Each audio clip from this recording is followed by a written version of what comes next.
They say the Mediterranean has many ghosts, but none whisper more quietly or more persistently than the Phoenicians.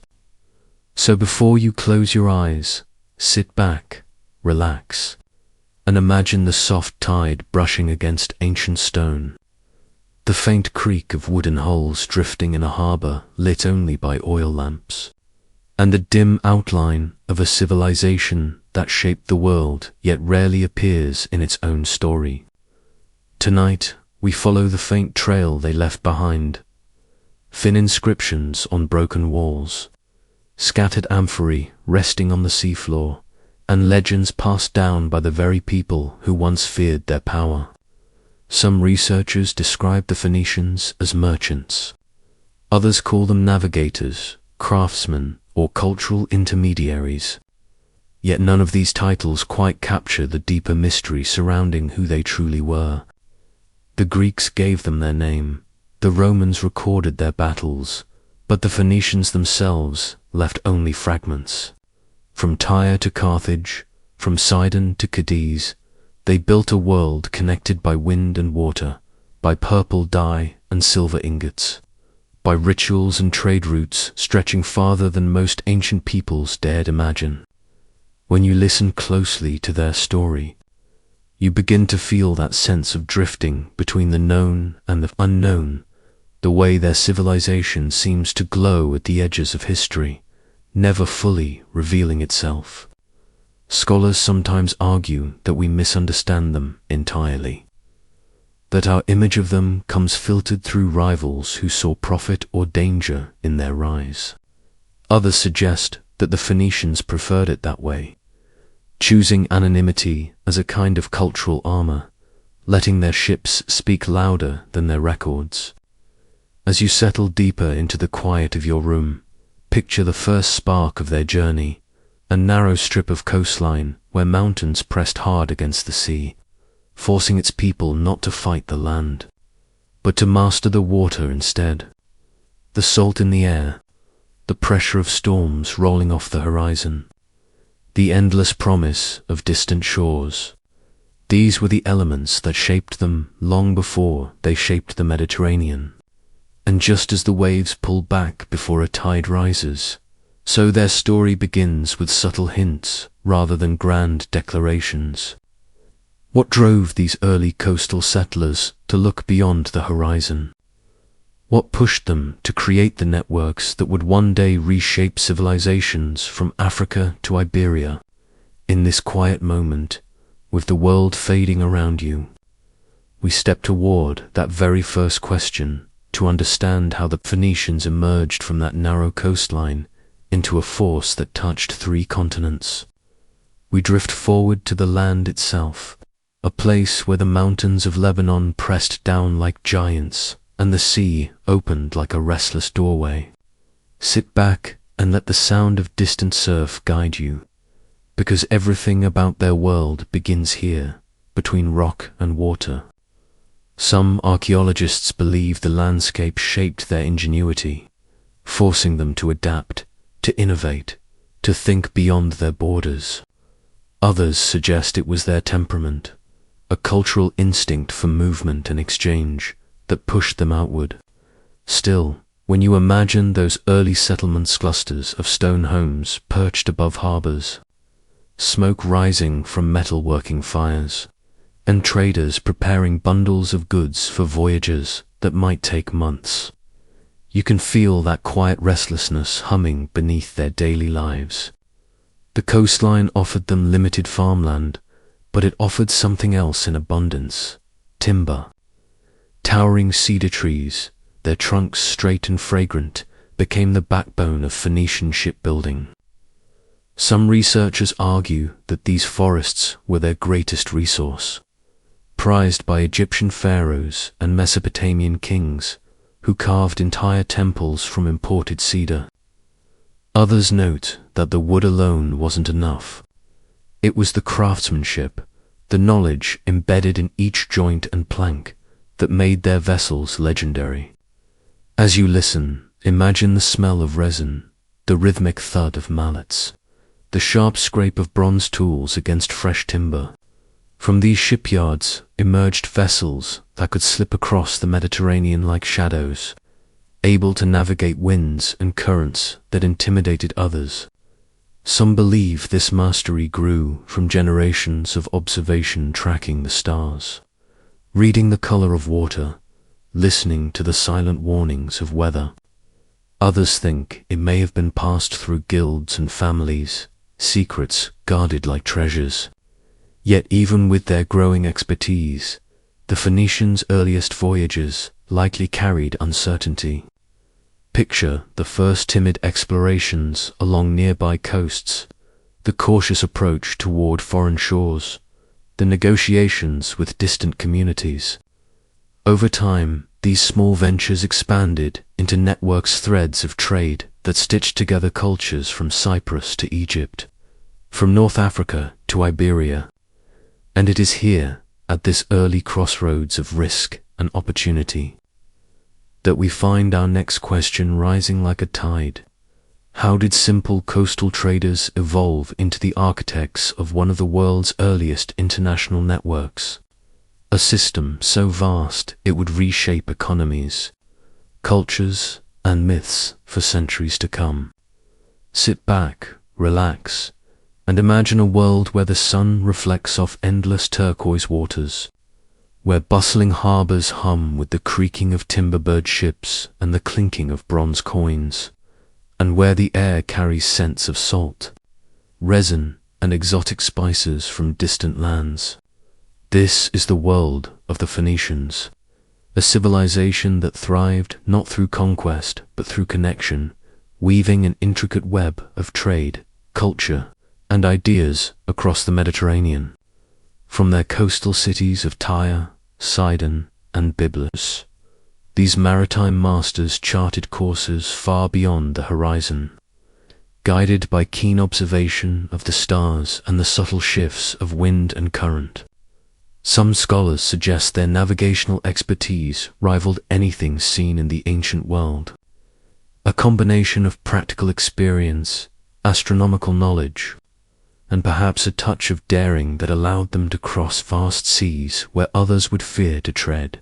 As ships laden with cedar wood, silver, and the famed Tyrian purple set sail, the Phoenicians were not merely merchants, they were ambassadors of culture, carrying myths, artistic styles, and technological innovations from one corner of the ancient world to another.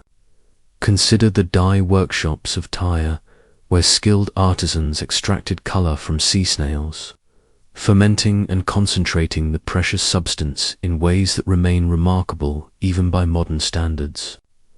The process was painstaking, sometimes taking months to produce enough dye to color a single garment, yet the resulting hues were vibrant, lasting, and coveted by kings and rulers. Meanwhile, in inland workshops, metal workers mastered the delicate art of alloying bronze and silver, controlling temperatures and compositions with meticulous precision, their knowledge passed down through generations in the quiet secrecy of guilds and family homes. Even as empires rose and fell around them, the Phoenicians adapted, embracing elements of Greek, Egyptian, and later Roman culture, while preserving the essence of their identity. Some researchers note the bilingual inscriptions, where Phoenician names appear alongside Greek script, hinting at a civilization comfortable straddling worlds, negotiating identity amid cultural tides that would have overwhelmed less resilient societies. As we drift further into their story, the question lingers: how did a people without vast armies or sprawling territories manage to leave such a profound imprint on history? The answer may lie not in conquest, but in the subtle, enduring power of knowledge, commerce, and cultural transmission, a legacy that would ripple through centuries. Echoing in the alphabets we use today, the trade networks, the crisscross continents, and the myths and artistry that still captivate our imagination. But the Phoenician story does not end here. Next, we move to the shadowed streets and bustling marketplaces of their homeland, where every stone, inscription, and artifact whispers secrets of a civilization that mastered the art of enduring influence, long after their walls fell silent. Now, let your mind wander to the ancient city of Byblos, where the scent of resin from cedars fills the air, mingling with the salty breeze drifting in from the Mediterranean. Imagine walking along its narrow, stone-paved streets, past merchants, shouting over the hum of hammers on bronze, past workshops glowing with molten metal, and onto bustling docks where ships rise and fall with the tide.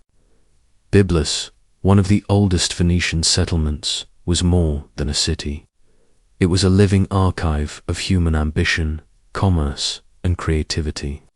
Some archaeologists suggest that it was here, amid the steady rhythm of maritime life, that the Phoenician alphabet truly began to take shape, a revolutionary system of writing that distilled complex ideas into simple symbols, making literacy accessible to far more than the privileged few.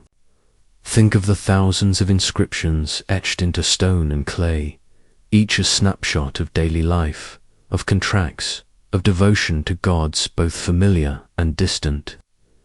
These markings were more than mere words, they were vessels of memory, carrying the whispers of merchants negotiating trade across oceans, of priests recording rituals, of families marking births and deaths. As the city prospered, its influence radiated outward. Ships carrying cedar beams, glass, dyes, and luxury goods traced invisible lines across the Mediterranean, connecting Tyre, Sidon, Carthage, and even distant colonies in Spain and North Africa. Some researchers argue that these networks did more than exchange goods. They transported ideas, artistic motifs, and religious concepts, creating a lattice of cultural synthesis that would shape civilizations for centuries. In the workshops, craftsmen honed techniques in metallurgy and textile production that were envied and imitated far beyond Phoenician shores. Tyrian purple, the color of kings, required patience, experimentation, and precision, and yet it became a signature of Phoenician ingenuity and commerce. But it wasn't only in trade and craft that their brilliance shone. Phoenician cities were hubs of adaptation, absorbing elements of Hellenistic, Egyptian, and later Roman culture, and integrating them into local traditions without losing their identity. Bilingual inscriptions, hybrid artistic styles, and architectural innovations reveal a people attuned to the currents of change, capable of navigating both literal and cultural oceans with equal skill. As you imagine this city alive with color, sound, and motion, consider the layers of history beneath your feet. Ruins, debris, inscriptions, silent witnesses to a civilization that understood the power of knowledge, connection, and adaptability. And yet, for all its sophistication, Byblos, like the other Phoenician cities, would face the tides of conquest and change. Its independence eroded, its harbors transformed, leaving behind only traces for us to decipher. Next, we will journey to Tyre, the island city whose fabled resilience and maritime dominance would make it the jewel of Phoenician civilization. A place where ingenuity and ambition met the unyielding power of the sea. Now, imagine the island city of Tyre, rising from the sparkling Mediterranean like a fortress carved by both human hands and the relentless waves. Its walls, thick and formidable, were said to be impregnable, a marvel of ancient engineering, encircling a city alive with the pulse of trade, religion, and relentless ambition. Ships of cedar, their hulls glinting under the sun, rocked gently in the harbor, ready to carry goods, ideas, and cultures to distant lands. Some historians suggest that Tyre's strategic position and maritime expertise made it the beating heart of Phoenician influence, a place where commerce and culture flowed as freely as the sea around it. Close your eyes and picture the markets, merchants haggling over purple dyes that shimmer like liquid sunsets, pottery painted with intricate motifs, and finely worked bronze tools and ornaments glinting in the Mediterranean sunlight. The air carried a mix of scent salt, resin, and the faint tints of metals heated in workshop fires, melding into a sensory portrait of life at the peak of Phoenician ingenuity. Tyre's mastery of navigation was legendary. Phoenician sailors charted routes guided by stars, wind patterns, and currents, traversing oceans with precision that would astonish even later civilizations. Archaeological evidence suggests that their techniques were preserved and passed through generations, forming the backbone of a maritime empire that spanned the Mediterranean and touched the edges of the known world. But Tyre was not merely a commercial powerhouse, it was a crucible of adaptation. The city endured sieges and conquests, most famously by Alexander the Great, whose causeway to the island shattered Tyre's natural defenses, yet could not erase the essence of Phoenician resilience. Here, cultural synthesis was visible everywhere. Greek architectural motifs blended with traditional Phoenician temple layouts, inscriptions revealed bilingual citizens navigating Hellenistic administration, and artisans incorporated foreign aesthetics into time-honored techniques. Some researchers argue that this ability to absorb, adapt, and yet preserve identity was the true genius of Phoenician civilization and empire, not of territory alone, but of knowledge, influence, and connectivity. As you picture Tyre's harbors, its bustling workshops, and the careful choreography of ships arriving and departing, consider the invisible networks that linked it to Carthage, Sidon, Byblos, and colonies even further afield. The city was a node in a web of commerce and culture that would ripple across centuries, leaving traces in art, writing, religion, and law. And yet, beneath its grandeur lay the mysteries of daily life, the secrets of divats, the unrecorded experiments of craftsmen, and the whispered prayers of priests. Next, we move to Sidon, a city equally steeped in trade, devotion, and innovation, whose contributions to Phoenician civilization would echo across the Mediterranean in ways still being uncovered today. Sidon, like Tyre, rose from the coast with an elegance tempered by practicality, a city whose stone streets and bustling harbors bore witness to centuries of innovation, devotion, and relentless enterprise. Imagine walking through its marketplaces, the cries of merchants mixing with the scent of resin, freshly caught fish, and the faint, lingering aroma of dyes extracted from thousands of murex shells, the purple that would become a symbol of Phoenician luxury and influence. Scholars suggest that Sidon was a hub not only of trade but of technical mastery, a place where metallurgy reached extraordinary sophistication and artisans refined metals into objects of exquisite beauty and durability, bronze and silver workshops, their furnaces glowing like molten suns, hummed with activity as skilled craftsmen perfected alloys, controlled temperatures with precision, and experimented with chemical processes that would remain trade secrets for generations. In Sidon, the rhythms of daily life intertwined with the pulse of commerce, ships arriving from distant ports, laden with tin, gold, and exotic wares, scribes recording transactions in Phoenician script, a language whose alphabetic innovation would shape writing systems far beyond the Mediterranean, and temples where priests performed rituals that blended local traditions with imported influences from Egypt, Mesopotamia, and beyond.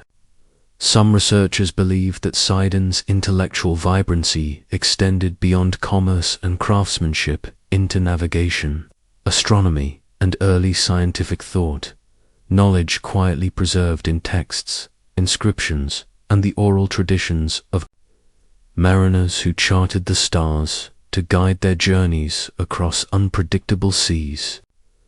Archaeological evidence hints at a city that thrived under this delicate balance of practical skill and cultural curiosity: carefully planned streets and residential quarters, industrial zones for metal and textile production, and religious precincts, where architecture reflected both native design and the subtle integration of Hellenistic elements following Alexander's conquests. Yet beneath the surface of prosperity lay the unseen networks of knowledge and influence, the careful transmission of technical expertise within families and guilds, and the negotiation of identity as Phoenician cities adapted to the shifting tides of empire, from Hellenistic rulers to Roman administration, while maintaining their cultural essence. Sidon's legacy, like Tyre's, extended far beyond its walls, touching distant colonies, influencing Mediterranean art and commerce, and laying foundations for concepts of law, trade, and urban planning that would resonate for centuries. As you picture Sidon's harbors, bustling workshops, and sacred spaces, imagine the invisible threads connecting it to distant lands and civilizations, threads woven from commerce, culture, and curiosity. From Sidon, we now move inland to Byblos, the ancient city of books and devotion, where the written word and religious traditions would carve an enduring mark on Phoenician identity and the wider Mediterranean world. Byblos, perched along the rocky coastline of what is now Lebanon, emerges from the mists of history as a city both ancient and enigmatic, a place where the written word first took root, and where devotion shaped the rhythm of daily life. Picture its narrow streets winding between stone houses, the occasional scent of incense drifting from temple courtyards mingling with the briny air of the harbor, where ships rocked gently, ready to carry cedar, papyrus, and other precious goods across the Mediterranean. Scholars suggest that Byblos' importance lay not only in its role as a trading hub, but in its function as a cultural and intellectual beacon. It was here the Phoenician scribes first codified the alphabetic system that would spread across the ancient world, simplifying complex writing into a manageable set of letters that allowed broader participation in record-keeping, commerce, and literary creation. Archaeological evidence reveals temples dedicated to Baal, Astarte, and other deities, their stone foundations layered with centuries of offerings, while inscriptions etched into walls speak of religious devotion intertwined with civic pride and commercial ambition. Some researchers believe that Byblos served as a repository of knowledge, where the exchange of ideas from Egypt, Mesopotamia, and neighboring regions blended with local traditions, giving rise to hybrid architectural styles, ritual practices, and artistic motifs that defined the city's identity.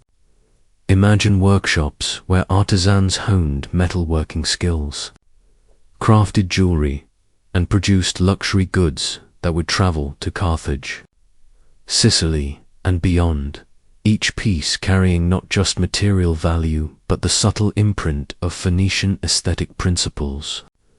The city's port, alive with the clang of unloading cargo, the shouting of sailors, and the rhythmic lapping of waves against hulls, acted as a conduit for cultural transmission, connecting Byblos to the wider Mediterranean world. Religious festivals, civic ceremonies, and market days intertwined, creating a pulse of life that balanced sacred devotion with practical enterprise. Yet Byblos was not immune to the tides of conquest and empire.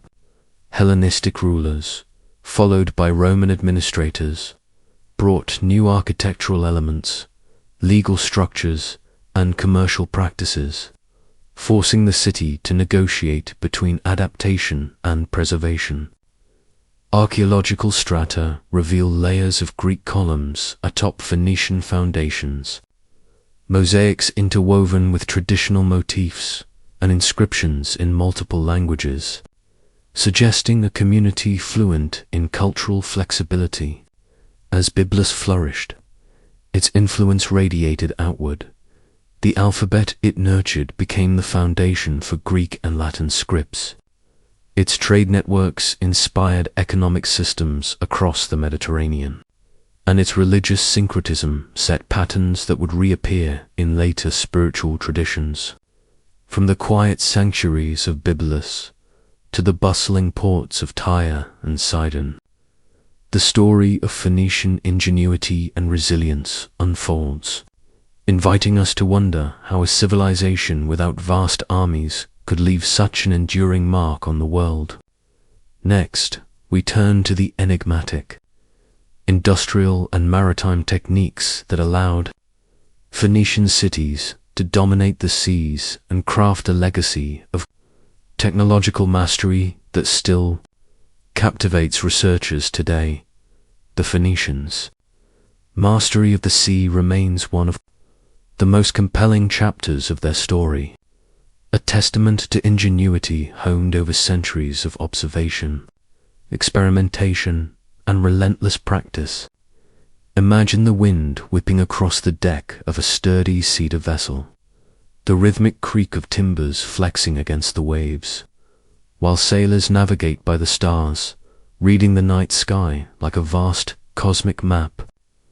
Phoenician mariners combined empirical knowledge of currents, seasonal winds, and coastal landmarks with systematic astronomical observations, allowing them to traverse hundreds of miles of open water with a precision that astonishes modern historians.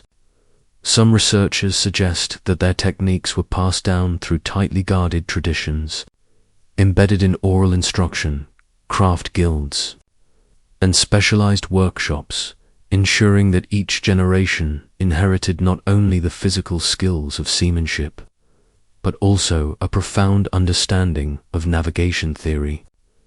Beyond the technical, the maritime culture of the Phoenicians was deeply intertwined with commerce and diplomacy.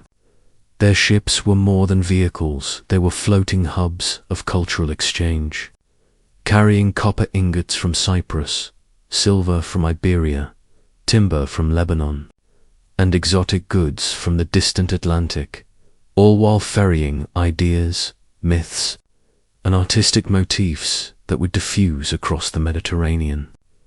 Archaeological evidence from shipwrecks off the coasts of France, Spain, and North Africa reveals cargoes carefully packed in amphorae, navigation instruments crafted for accuracy, and hull designs optimized for both speed and load-bearing capacity, highlighting the sophistication of Phoenician shipbuilding. Some historians argue that this maritime prowess allowed relatively small city-states like Tyre, Sidon, and Byblos to exert influence far beyond their territorial borders, establishing colonies, trade networks, and political alliances that shaped the economic landscape of the ancient world. Imagine the bustling harbors, the scent of resin and tar, the calls of merchants negotiating over textiles and dyes, and the meticulous record-keeping that ensured accountability across vast distances. Detail a thread in a complex web of commerce and culture. Technical innovations such as the circular warport at Carthage, the design of twin-hulled merchant vessels, and the extraction and processing of the coveted Tyrian purple dye speak to a civilization capable of marrying practical engineering with artistic and scientific knowledge. Yet for all their dominance at sea, Phoenician cities were acutely aware of the precariousness of their position, vulnerable to conquest by larger empires, from Alexander the Great to the Romans, forcing a delicate balance between independence adaptation, and preservation of identity. These maritime achievements were not simply feats of engineering, but also acts of cultural transmission, ensuring that Phoenician influence through trade, technology, and ideas would ripple across generations.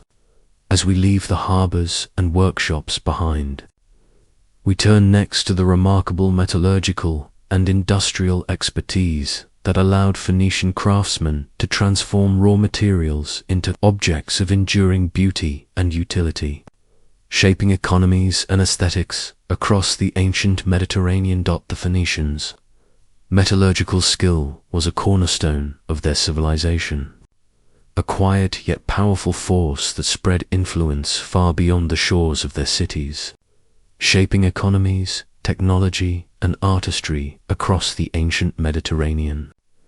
Picture a workshop bathed in the flickering glow of molten metal, the air thick with the scent of smelted ores and the sharp tints of chemical reactions.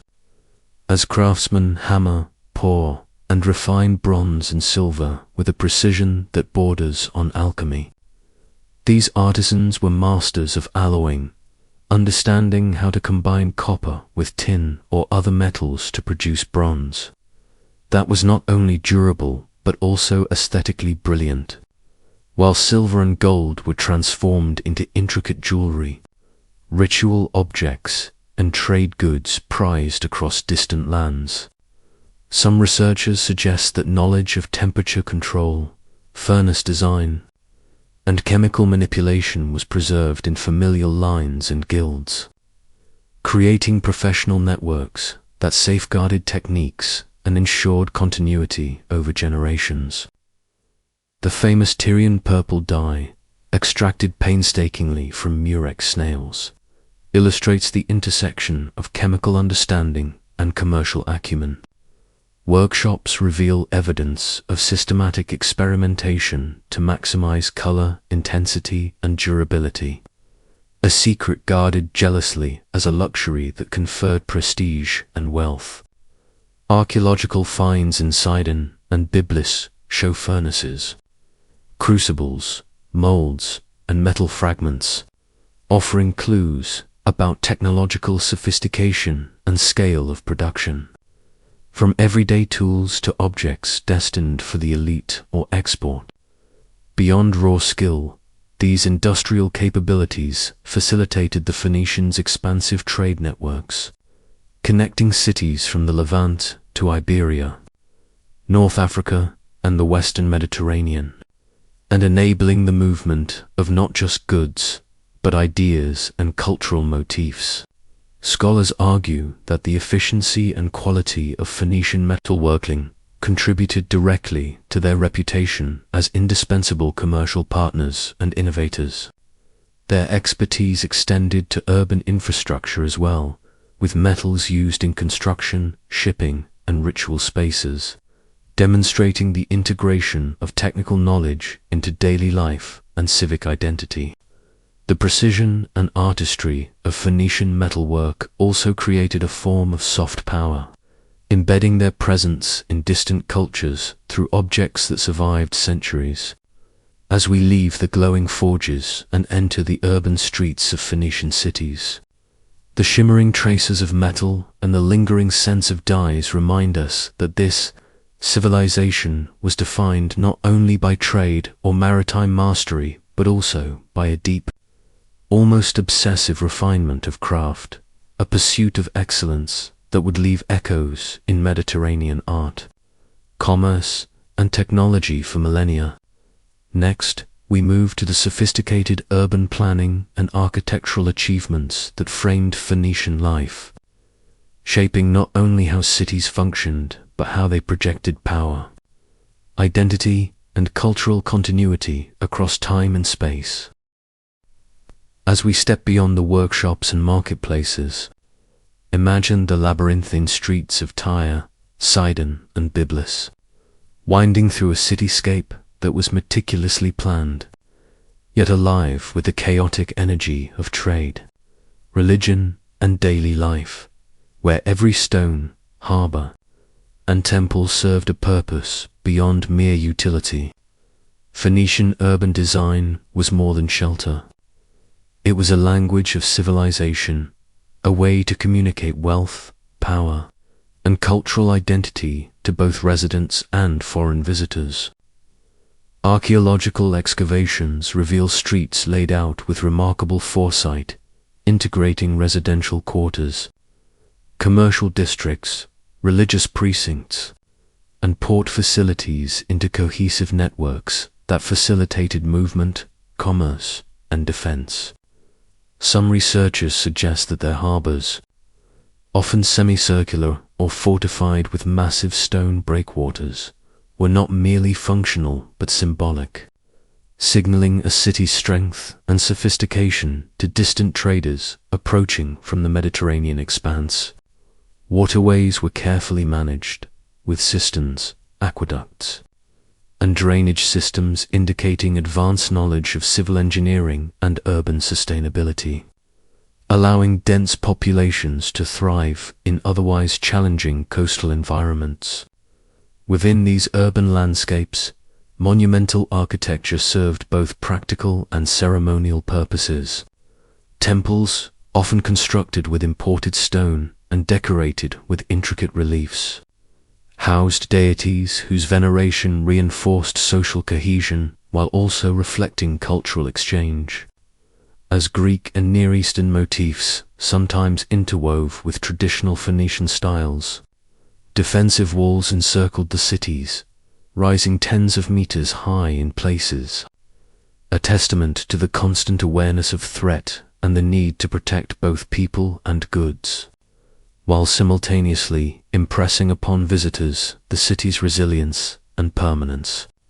The integration of commercial infrastructure, including warehouses, workshops, and marketplaces, demonstrates a sophisticated understanding of economic flow, storage logistics, and spatial optimization, urban choreography designed to maximize trade efficiency and civic life. Some scholars note that the alignment of streets and buildings may have also reflected cosmological or ritual considerations, linking the human and divine realms in the rhythms of everyday activity.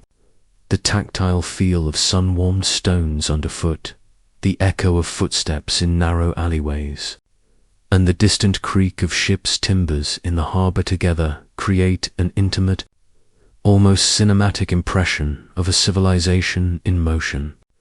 As we trace these urban forms, it becomes clear that Phoenician cities were not just hubs of commerce, but living expressions of a culture that prized order, beauty, and strategic foresight, each city a microcosm of maritime ambition, technical ingenuity, and spiritual life.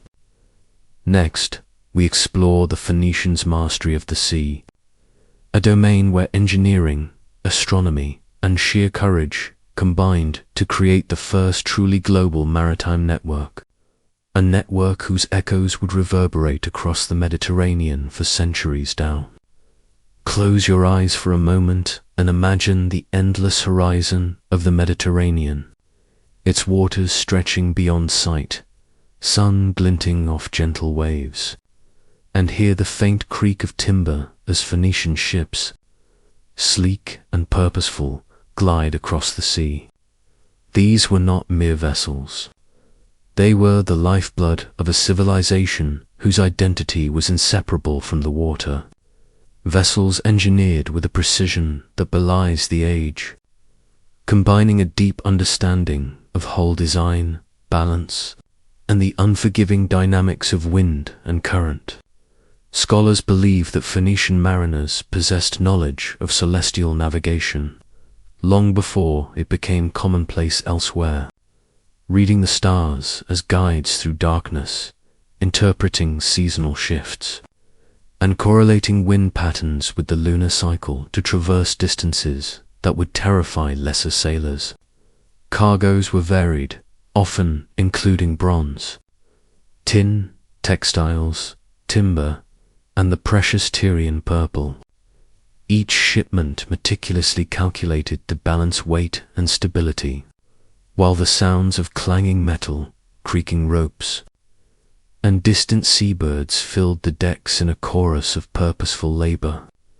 Archaeological wrecks, preserved beneath layers of sediment for millennia, tell silent stories of daring voyagers. From the storm-lashed coasts of North Africa to the rocky inlets of Iberia and the distant shores of Sardinia and Sicily, these underwater graves reveal amphorae packed with goods, remnants of crew quarters, and tools designed for both repair and survival, all hinting at a culture that fused empirical observation with inherited wisdom.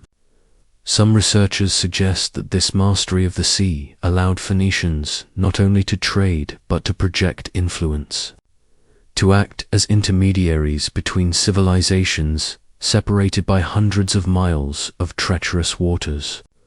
The tactile experience of sailing hands on coarse ropes, salt spray stinging skin, the rhythmic pounding of waves against the hull shaped a culture that was resilient, adaptive, and inventive, producing navigators whose knowledge would ripple into Greek, Roman, and even medieval maritime traditions. Yet, for all their skill, these voyages were fraught with peril. Storms could appear without warning, currents could drag ships into unseen reefs, and the night sky, though a guide, could confuse the untrained eye. And so, the Phoenicians became more than merchants. They were explorers, engineers, and astronomers of the sea, crafting a network that connected disparate lands through commerce and culture. As we leave the decks and follow the trail of these seafarers, we begin to uncover the colonies and settlements they established across the Mediterranean, cities that would carry their influence long after the original harbors of Tyre and Sidon fell silent. Picture now the bustling streets of Tyre and Sidon, the air thick with the scent of salt, resin, and the smoke of metal forges, where craftsmen hammer bronze, refine silver, and mix dyes that would stain the cloaks of kings for centuries to come. These were cities alive with sound and movement, marketplaces overflowing with goods from distant lands, from the north, ivory from Africa, lapis lazuli from the East End, the constant rhythm of trade, negotiation, and exchange. The Phoenicians had perfected not only the craft of navigation but the art of commerce, developing standardized weights, measures, and coinage that made transactions reliable across thousands of miles. Archaeological digs reveal streets lined with workshops, storage facilities, and residential quarters, all carefully planned, reflecting a civilization that understood both efficiency and aesthetics. Some researchers believe that this urban planning was an extension of their maritime discipline, an ordered approach to a complex, interconnected world. The famed Tyrian purple, extracted laboriously from the murex sea snail, required patience, precision, and a guarded knowledge passed down through generations. Each step from collection to fermentation to concentration was a delicate alchemy, producing a dye so vibrant and enduring that it became synonymous with royalty, status, and wealth. Meanwhile, Phoenician metalworking displayed a level of sophistication that astonishes modern metallurgists, with furnaces capable of maintaining consistent temperatures, alloys crafted for strength and utility, and artistic flourishes that transformed functional objects into symbols of prestige. The streets were also centers of intellectual exchange, a cosmopolitan tapestry where multiple languages mingled and ideas traveled faster than goods. Here, mythologies merged, stories were shared, and the seeds of cultural synthesis were planted. As Phoenician merchants and travelers carried narratives from one port to another, influencing Greek, Etruscan, and North African traditions. But for all their sophistication, life in these cities was not without danger. Political shifts, sieges, and the constant threat of rival powers demanded resilience, adaptation, and strategy. As Tyre faced the looming shadow of Alexander's forces centuries later, the same ingenuity that guided their ships and structured their trade would be tested on land, reshaping the city forever. Yet even under pressure, Phoenician identity persisted through names, religious practices, and communal structures, subtly blending new influences with ancient traditions. From the hum of workshops to the chants in temples, the legacy of these cities whispers through time, leaving behind a civilization whose ingenuity, adaptability, and vision laid the foundations for much of the Mediterranean world, inviting us to trace their impact across continents and centuries, wondering how far the reach of their influence truly extended. As we turn our attention to the Phoenician colonies that speckled the Mediterranean coastline, imagine the islands and shores where settlers disembarked, carrying not only timber and trade goods, but the intangible essence of their culture, language, religious practices, and technical expertise that would take root in foreign soil. Carthage, perhaps the most renowned of these outposts, emerged not merely as a trading hub, but as a vibrant city-state whose influence rivaled that of its motherlands along the Levantine coast. Archaeological evidence reveals meticulously planned streets, expansive harbors, and fortified walls, all designed to maximize both security and commercial efficiency. Researchers suggest that the colonies were far from mere extensions. They became laboratories of cultural synthesis, where Phoenician traditions interwove with local customs, creating hybrid societies that absorbed, adapted, and innovated. In Iberia, mining operations unearthed standardized ingot molds and metallurgical installations, pointing to a level of industrial organization that allowed the extraction and transport of silver and tin to fuel Mediterranean economies. On islands such as Sicily and Sardinia, fortified settlements stood like silent sentinels, their harbors brimming with amphorae, luxury goods, and raw materials, reflecting the intricate web of trade connecting the Atlantic and the Levant. Each ship that departed from these ports carried more than goods. It carried knowledge, nautical techniques honed over generations, astronomical observations encoded in the minds of captains, and the subtle art of negotiating with distant rulers. Phoenician artisans brought their craftsmanship with them, creating pottery, metalwork, and textiles that bore familiar motifs yet evolved to reflect local influences.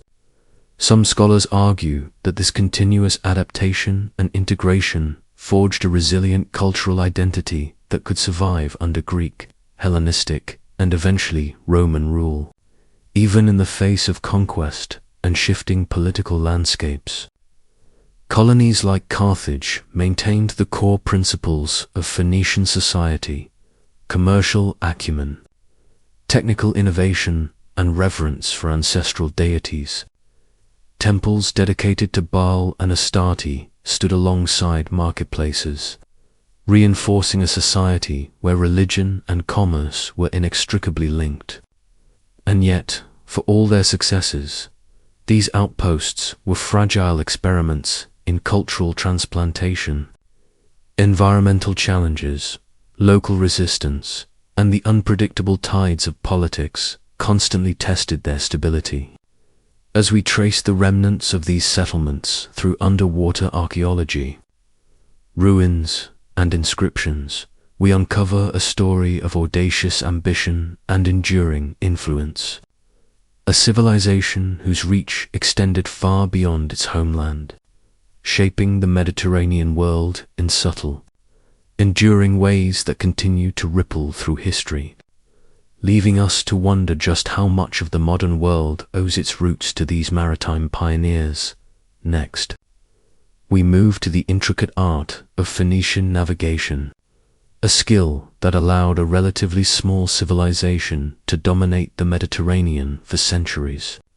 A mastery built upon observation, experimentation, and an almost instinctive understanding of the sea. Picture a Phoenician ship cutting through the waves under a canopy of stars, its crew attuned to the subtleties of wind shifts, ocean currents, and seasonal weather patterns, their eyes scanning the horizon while their hands work the ropes and sails in perfect synchrony. Some researchers believe that Phoenician mariners developed a form of early cartography, mapping coastlines and noting harbor depths, while others suggest that much of this knowledge remained oral, passed from captain to apprentice in hushed tones, a sacred tradition of secrecy and skill. The ships themselves, constructed from the famed cedar of Lebanon, were marvels of engineering, flexible yet sturdy, capable of carrying massive cargoes of timber, metals, and exotic goods across vast distances, surviving storms that would dash lesser vessels against rocky shores. Archaeological discoveries of shipwrecks along Mediterranean coasts reveal remains of hulls, rudimentary compasses, and remnants of navigational instruments, hinting at techniques that combined empirical observation with ingenious problem-solving. Phoenician ports, meticulously designed with both military and commercial functions, served as nodes in a sprawling network of maritime trade, linking the Levant with North Africa, Iberia, and even the distant reaches of the Atlantic. Here, knowledge of tides, winds, and seasonal weather cycles was as valuable as silver or tin, and the ability to traverse open waters safely became a cornerstone of economic and cultural influence. Some colonies may have functioned as advanced supply stations, where ships were repaired, provisions stored, and new information about distant lands incorporated into existing nautical wisdom. Beyond commerce, this mastery of the sea enabled the spread of ideas, languages, and religious practices, turning ships into vessels not just of trade, but of cultural transmission. Each voyage carried a fragment of Phoenician identity, allowing their artistic motifs, alphabetic script, and technical innovations to ripple outward, touching distant civilizations. And yet, despite their skill, the sea remained an unpredictable adversary. Shipwrecks remind us that even the most experienced mariners could not fully tame the waters they traversed. The ocean, both ally and threat, shaped the trajectory of Phoenician civilization, guiding their expansion, testing their ingenuity, and leaving behind traces that continue to intrigue modern scholars. As we consider the legacy of Phoenician navigation, one cannot help but wonder how much of the modern understanding of the Mediterranean owes its survival, not to conquest, but to these silent, disciplined journeys across the waves.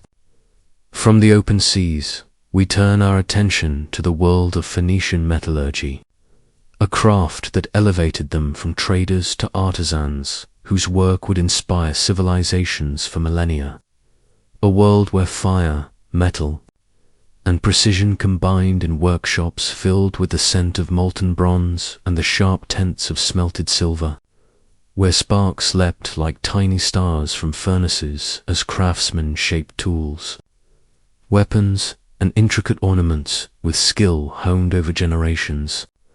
Imagine the glow of a forge at dusk, a metal worker hammering a bronze blade with rhythmic precision, the clang echoing through the narrow streets of a bustling Phoenician city, or artisans extracting the famed purple dye from murex shells, a process so delicate and chemically sophisticated that it became the mark of wealth and power across the ancient Mediterranean.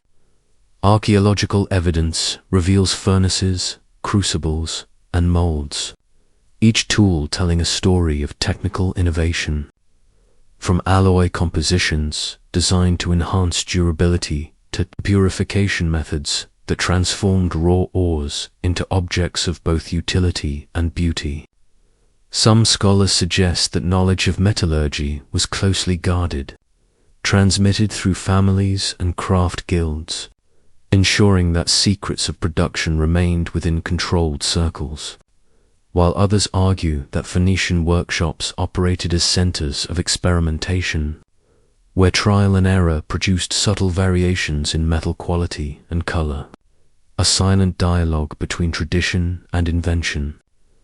The production of Tyrian purple, perhaps the most iconic of their achievements, required patience, precision, and an almost ritualistic understanding of natural processes.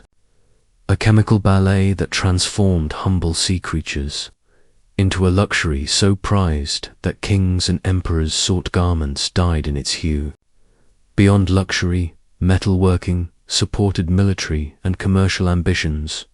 Bronze tools enabled agriculture, weapons ensured defense, and finely crafted goods facilitated trade, creating a cycle where technical expertise reinforced economic dominance.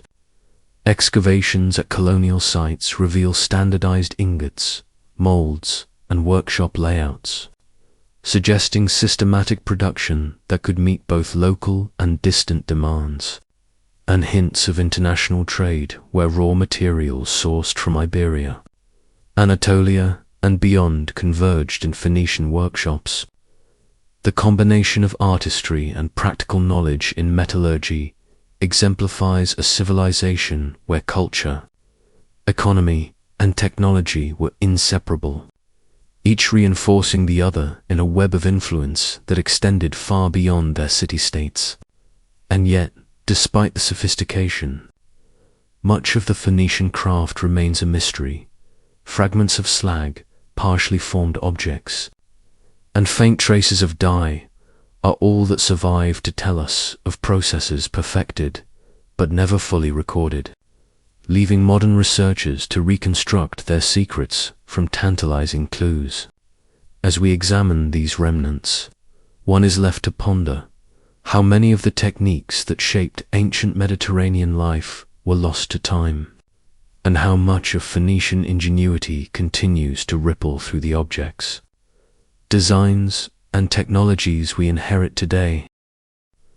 Next, we drift into the maritime world of the Phoenicians, a domain where wind, wave, and star guided human ambition across uncharted waters, where the creak of timbers, the snap of ropes, and the rhythmic slap of oars against hulls formed the soundtrack of an empire built not on conquest but on commerce, knowledge, and daring.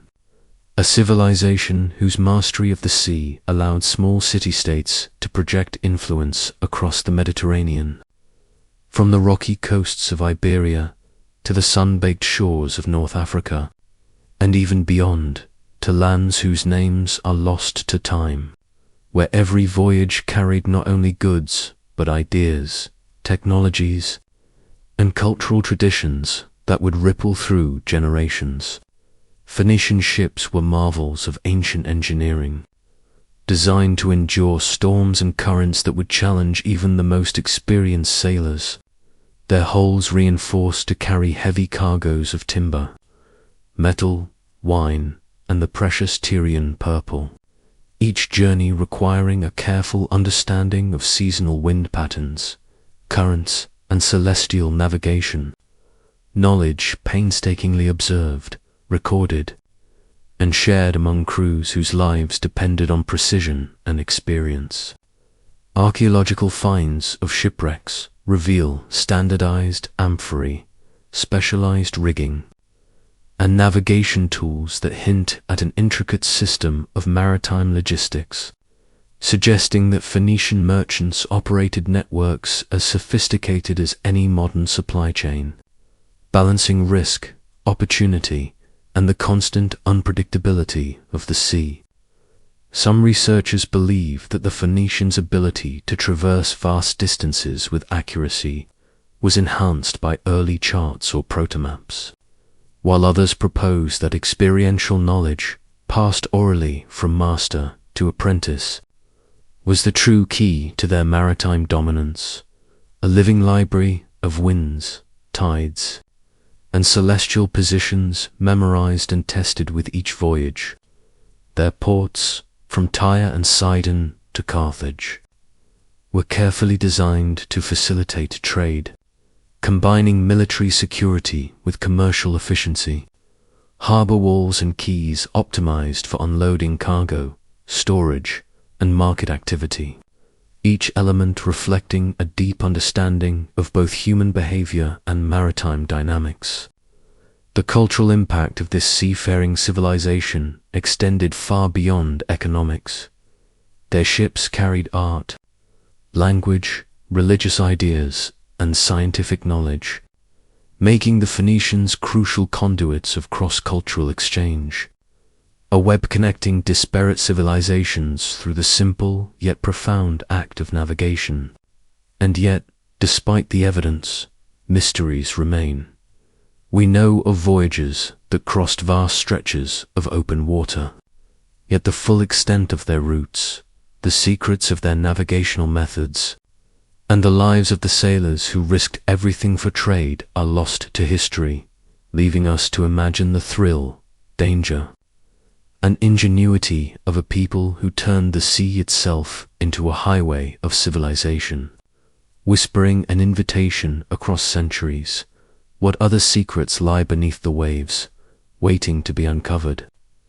From the rolling waves of the Mediterranean, we move inland to the bustling urban centers of Phoenician civilization, cities alive with the hum of commerce, the clatter of workshops, and the low murmur of languages blending in marketplaces where merchants from distant lands negotiated deals over copper ingots, wine, olive oil, and the famed Tyrian purple that draped the bodies of kings and nobles.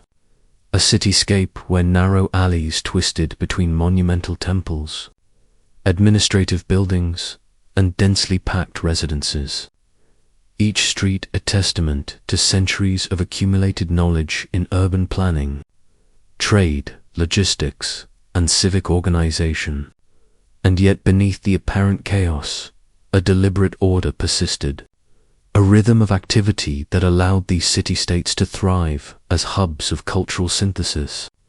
Archaeological excavations reveal a sophisticated infrastructure, drainage systems that carried away waste, aqueducts and wells that ensured water supply, workshops producing metal, textiles, and ceramics at scales that rivaled any contemporary society, and storage facilities meticulously designed to safeguard goods for trade or future use, indicating not only technical expertise, but also a complex understanding of economics, resource management, and social organization.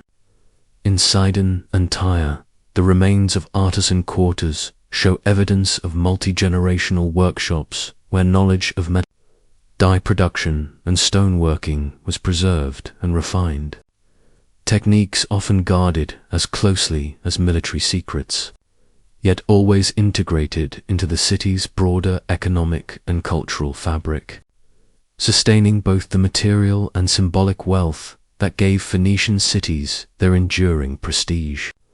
Some researchers suggest that the urban layout itself facilitated cultural interaction, with temples, marketplaces, and ports strategically positioned to encourage exchange between merchants, travelers, and local populations, while others emphasize the role of elite families and guilds in maintaining social cohesion and transmitting specialized knowledge, a balance between hierarchy and mobility that supported both innovation and continuity. The sensory experience of these cities is almost tangible.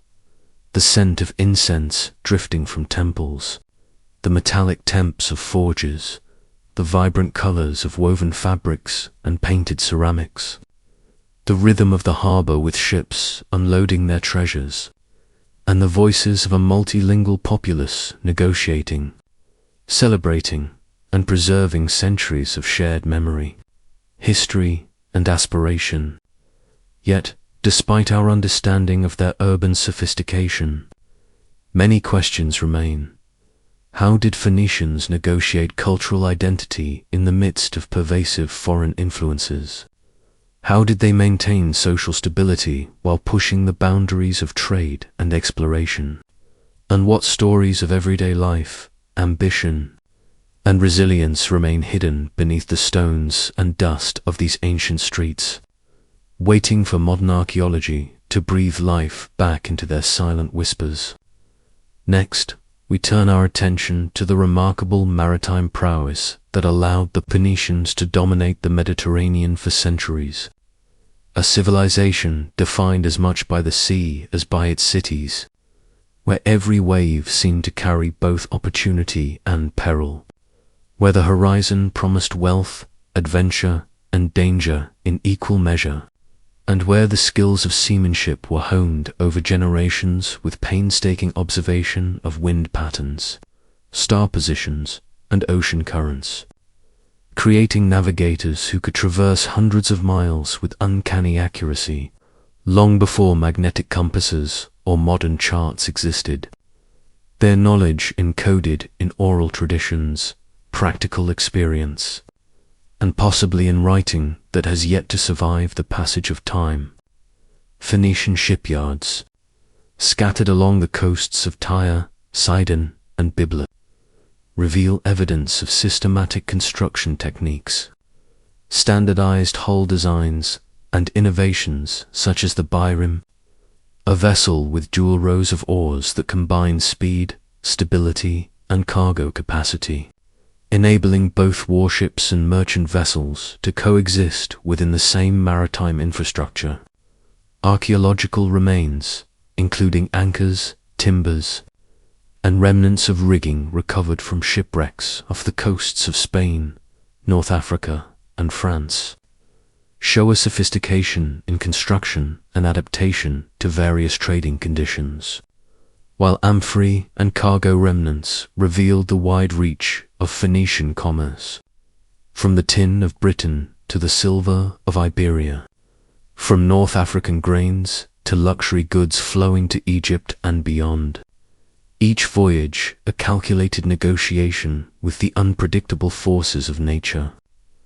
Some researchers propose that Phoenician maritime knowledge was not merely practical but also conceptual, reflecting an understanding of hydrodynamics, load distribution, and material resilience that would have seemed almost magical to contemporary observers, while others suggest that their success relied equally on social organization, trade networks, and diplomatic relations, ensuring safe passage and mutual benefit with both allies and rivals. The sensory reality of Phoenician seafaring is striking.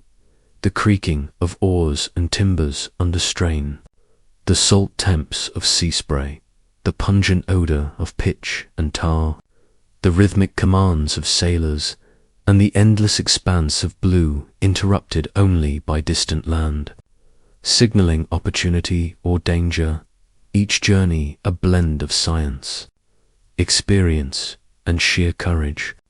And yet, despite centuries of research, mysteries remain. How much of their navigational skill was codified in manuals now lost to history? How did they transmit such precise knowledge across generations? And what secrets of the deep still lie buried beneath the Mediterranean waves? Silent witnesses to a people whose mastery of the sea shaped the destiny of an entire world. As we move from the open seas to the bustling ports and cities that defined Phoenician life, we enter a world where commerce, culture, and craft converged in ways that shaped the entire Mediterranean, where the smell of resin, metals, and the brine of the harbor mixed with the voices of merchants bargaining in dozens of tongues, creating a sensory tapestry of sound, color, and motion that must have overwhelmed and enchanted any visitor, and where the layout of the cities themselves reflected both practical necessity and sophisticated urban planning, with residential quarters, religious precincts, industrial workshops, and market areas arranged to optimize trade, defense, and daily life. Excavations at Tyre, Sidon, and Byblos reveal meticulously constructed harbors, warehouses, and docks with massive stone foundations, slipways for ship maintenance, and storage facilities that suggest highly organized economic activity, while residential neighborhoods display evidence of multi-generational living, craft specialization, and social stratification, indicating a civilization that balanced communal life with individual enterprise. Archaeological findings of pottery, textiles, and metalwork demonstrate an extraordinary level of technical expertise, with workshops producing everything from intricately carved ivory and bronze figurines to the fabled Tyrian purple dye extracted painstakingly from thousands of murex shells, a process that required precise chemical knowledge, patience, and skill, preserved within families and guilds over generations. Scholars point to these material traces as evidence of a culture that valued both innovation and tradition, where artisans experimented systematically to perfect techniques while adhering to long-established standards that guaranteed quality and reputation in distant markets. Meanwhile, the circulation of goods also facilitated the transmission of ideas, artistic motifs, and religious concepts as Phoenician merchants traveled with their cargoes, exchanging not only metals and textiles but also stories, iconography, and ritual practices, allowing elements of their culture to ripple across North Africa, the Iberian Peninsula, Sicily, and beyond, leaving an indelible mark on civilizations as diverse as the Greeks, Etruscans, and Carthaginians. The sensory life of these urban centers was equally rich, the clang of metalworkers hammering bronze, the smell of wet clay and resin, the glitter of imported goods displayed in market stalls, the echoing chants of temple priests, and the rhythmic creak of wooden carts laden with amphorae rolling across stone streets, all contributing to a civilization in motion, alive with energy and purpose. Yet even amidst such vibrancy, questions linger. How did Phoenician cities maintain cohesion across such far-flung territories? What social mechanisms enabled both innovation and tradition to coexist? And what stories of ambition, rivalry, and adaptation remain buried beneath layers of stone and sand, waiting for modern explorers to uncover their secrets? Next, we turn our attention to the intellectual and cultural legacy that Phoenician cities quietly wove into the fabric of Mediterranean civilization, a legacy that survives not only in the ruins of harbors and temples, but in the very letters we write and the trade networks that continue to influence commerce centuries later. For the Phoenicians were more than merchants and craftsmen. They were carriers of ideas, storytellers, and innovators who distilled complex knowledge into forms that could travel across seas and generations. And as we sit back and imagine the libraries and merchant ledgers of ancient Byblos or Tyre, we can almost hear the scratching of reed pens on papyrus, the murmured calculations of traders, and the careful notation of astronomical observations used to guide ships across vast, unpredictable waters, a knowledge born of necessity, yet preserved with meticulous care, bridging practical experience and theoretical understanding. Some researchers suggest that Phoenician schools and training systems combined rigorous apprenticeship in crafts and navigation with informal education in language, accounting, and philosophy, producing individuals capable of operating in a cosmopolitan world where understanding multiple cultures, languages, and techniques was essential. And these skills enabled their descendants and trading partners to absorb, adapt, and disseminate Phoenician innovations, including not only the alphabet, which simplified communication and record-keeping, but also methods of urban planning, metallurgy, and dye production that became the backbone of later civilizations. Archaeological evidence hints at a network of knowledge transfer, with bilingual inscriptions, treatises, and texts indicating a deliberate effort to document technical expertise and cultural practices, ensuring that even as cities fell to foreign powers or economies shifted, the intellectual and practical foundations of Phoenician society endured, sometimes hidden within the libraries of Alexandria or preserved in the monastic scriptoria of the early Christian world, quietly shaping the minds of those who followed. Artistic and religious traditions, too, were vehicles for cultural continuity, as motifs, iconography, and ritual practices absorbed elements from neighboring civilizations while retaining distinctive Phoenician characteristics, creating hybrid forms that speak of negotiation, adaptation, and resilience. And as we examine these artifacts, the intricate reliefs, the ceremonial objects, the mosaics blending Greek and Phoenician styles, we glimpse a civilization that mastered the art of synthesis, creating something new from the collision of worlds, leaving future generations both a puzzle and a blueprint for understanding human ingenuity. Yet even as we trace these legacies, we must wonder how much was lost in the silences between inscriptions, in the perishable materials that decayed over centuries, and in the forgotten voices of those who lived, worked, and dreamed within the walls of these ancient cities, their knowledge waiting patiently to be rediscovered, echoing faintly across millennia. As we near the close of our journey through the Phoenician world, we must pause to consider the profound influence of their maritime empire, an influence that extended far beyond the familiar coastlines of Lebanon, Syria, and northern Israel into the hidden reaches of the Mediterranean and even the Atlantic, where their ships carried not only tin, silver, and purple dye, but also stories, technologies, and ideas that would seed entire civilizations. And imagine, if you will, the rhythmic creak of timbered hulls slicing through twilight waters, the smell of tar and brine mingling with the faint scent of pressed metals and fermenting dye, as crews navigated by stars and currents, trading and negotiating with distant cultures whose languages and customs they had mastered with remarkable fluency, a testament to their adaptability and subtlety as cultural intermediaries.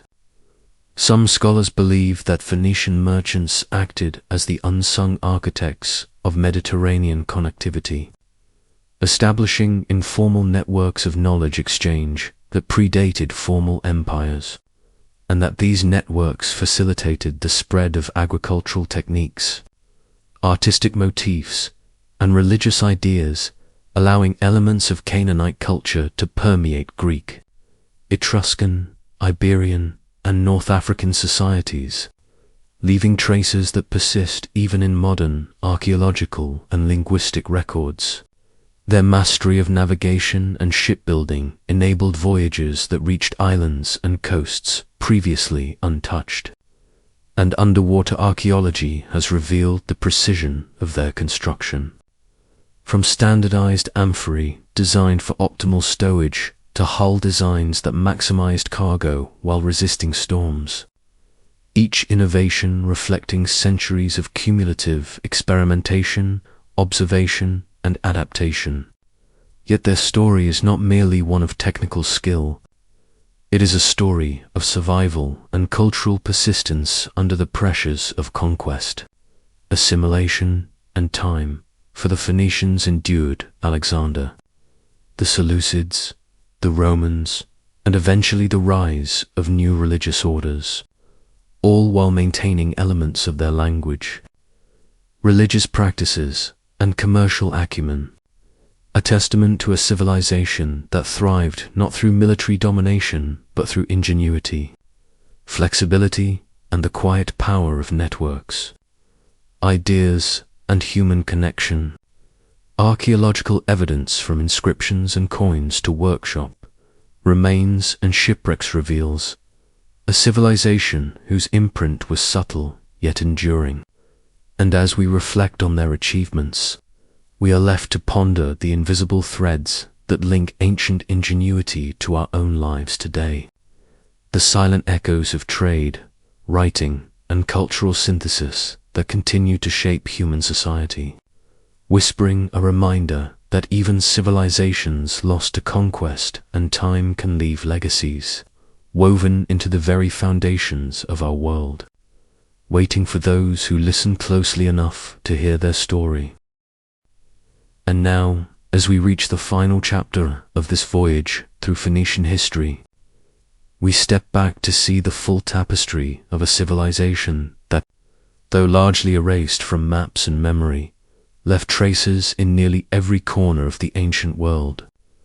Imagine the coastal cities at dawn, mist rising off the water, the last echoes of Phoenician chants blending with the calls of seabirds, the stone quays glistening with morning dew, and beyond the harbors, the vast networks of trade stretching across the Mediterranean and into the Atlantic, a silent but powerful web that carried not just goods but the seeds of ideas, literacy, religious practices, and artistic expression that would shape cultures for centuries to come. Some researchers argue that the Phoenicians were less an empire of armies and more an empire of minds, of commerce and ingenuity, quietly influencing Greek, Roman, and even early Christian societies through their innovations in writing, navigation, and urban planning. And it is in the subtlety of this influence that their genius lies. For their alphabet transformed the written word, democratizing literacy in ways that would ripple across millennia, while their maritime and commercial expertise laid the foundations for economic integration in regions long after their cities fell under foreign rule. Archaeological evidence continues to uncover fragments of this legacy, inscriptions carved into stone, the remnants of harbors and shipyards, workshops where bronze, silver, and purple dye were produced with painstaking skill, and even the careful planning of cities that balanced functional commerce with aesthetic design. Each artifact a whisper from a civilization that mastered both the tangible and intangible worlds.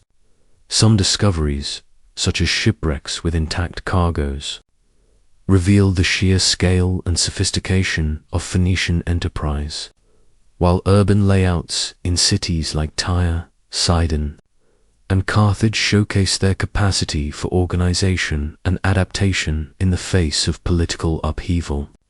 A civilization that absorbed foreign influences while preserving its identity, blending cultures rather than succumbing to them. Even as Hellenistic, Roman, and eventually Christian systems took hold, Phoenician traditions persisted, transformed but recognizable in religious syncretism, educational practices, craft techniques, and commercial networks, a living testament to resilience and continuity. So as you settle in, ready to drift into sleep, picture the silent harbors, the endless horizon of the Mediterranean, the whisper of ancient sails, and know that the Phoenicians, though long gone, remain ever present in the currents of human civilization. Their innovations, artistry, and intellect woven into the very fabric of history, leaving behind a legacy that continues to shape our world, quietly reminding us that true power lies not in conquest, but in the enduring influence of ideas, culture, and connection, echoing across the ages, waiting for those who listen closely enough to hear the subtle rhythm of a civilization that once bridged continents and shaped the destiny of the Mediterranean forever.